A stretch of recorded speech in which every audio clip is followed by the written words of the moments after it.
যদি মন্ত্ৰীৰ চকীত থাকিব বিচাৰে তেখেতে এই জনগোষ্ঠীক ক্ষমা খোজক যে মই ভুল বক্তব্য মোদী ডাঙৰীয়াৰ বক্তব্যৰ বিৰুদ্ধে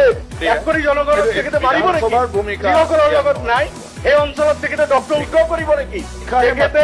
মন্ত্ৰীৰ যোগ্যতা হেৰাইছে তেখেতে এটা 1 কোটি জনগোষ্ঠী থকা মানুহৰ লগত নাই তেখেতে কৈছে যে মিয়া জনগোষ্ঠীৰ লগত মই 100% নাই এই জনগোষ্ঠীৰ মই বিৰোধী বাকি জনগোষ্ঠীৰ উচতাইছে তেখেতে মাননীয় অধ্যক্ষ মহোদয় এজন মন্ত্ৰী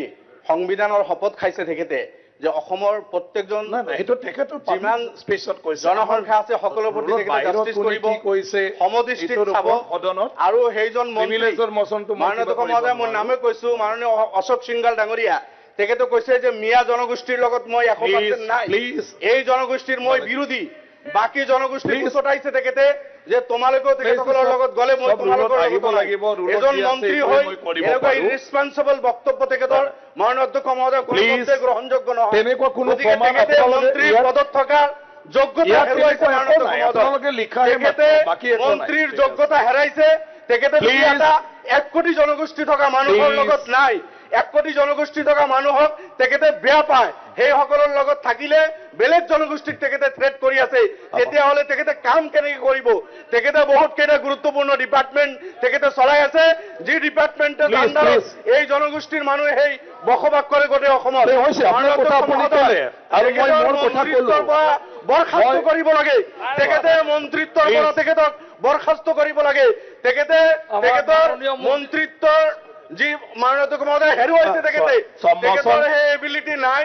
যিহেতু তেখেতে সমদৃষ্টিত সকলো চাব নোৱাৰে মোদী ডাঙৰীয়াৰ শ্লোগান সবকা সাথ সবকা বিকাশ মাননীয় অধ্যক্ষ মহোদয় অসমৰ এজন মাননীয় মন্ত্ৰী আজি এটা জনগোষ্ঠী ৰক্ত দি আৰু আপোনালোকে যিখিনি লিখিছে তাত প্ৰিভিলেজ জনগোষ্ঠীৰ তেজ আছে মানে কোনো কিবা আৰু যিজন মাননীয় মন্ত্ৰী ভেৰিফিকেশ্যন দিলো তেখেতে অসমত আছে এইটো কিন্তু আমি নাজানো মই আৰু এটা মচনৰ নটিচ পাইছো এই জনগোষ্ঠীৰ লগত মই নাই তেখেতৰ সহযোগীসকলৰ লগত প্লিজ না হৈছে আপোনালোক হৈছে বহক না বহক হৈছে আপুনি ক'লে হৈছে কিহৰ কাৰণে আনিছে মই ক'লো কথাটো আপুনি যি কৈছে আপুনি যিটো দুখত কৈছে এইটো ঠিকেই আছে কিন্তু মই কৈছো এই নটিচখন যিটোৰ ওপৰত দিছে তাত ব্ৰিজ অফ প্ৰিভিলেজৰ সদনৰ মজিয়াত মানে মচন আনিব মানে কিবা কৰাৰ ক্ষেত্ৰত যিখিনি আপোনাৰ প্ৰমাণ পত্ৰ কিবা কিবি লাগে আৰু এজ পাৰ ৰুল মতে যিটো হ'ব লাগে সেইটো মই পোৱা নাই এইখিনি আপোনালোকক মই আপোনাক ধন্যবাদ আৰু বিচাৰ আমাৰ আবেগখিনি আৰু আপোনালোকে চাওক না কিন্তু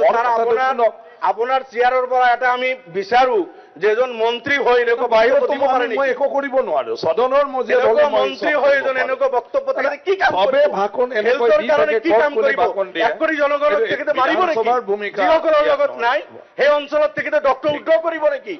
আজি সেই অঞ্চলত তেখেতে নকৰিব নেকি মাননীয় অধ্যক্ষ মহোদয় মই মুখ্যমন্ত্ৰীৰ দৃষ্টিগোচৰ কৰিছো তেখেতৰ এই বক্তব্য গৰিহণাযোগ্য বিধানসভাত গৰিহণাৰ প্ৰস্তাৱ নহওক তেখেতে ক্ষমা খোজক যদি মন্ত্ৰীৰ চকীত থাকিব বিচাৰে তেখেতে এই জনগোষ্ঠীক ক্ষমা খোজক যে মই ভুল বক্তব্য মোদী ডাঙৰীয়াৰ বক্তব্যৰ বিৰুদ্ধে Sir, he has violated his oath. তেওঁ সংবিধানৰ নামত শপত লৈছিল আৰু সংবিধানৰ শপত দায়িত্বত বহা ব্যক্তিজনে সংবিধানক অৱমাননা কৰিছে তেখেতে অসমীয়া জাতিৰ সাংবাদিক জনাব গৈছিল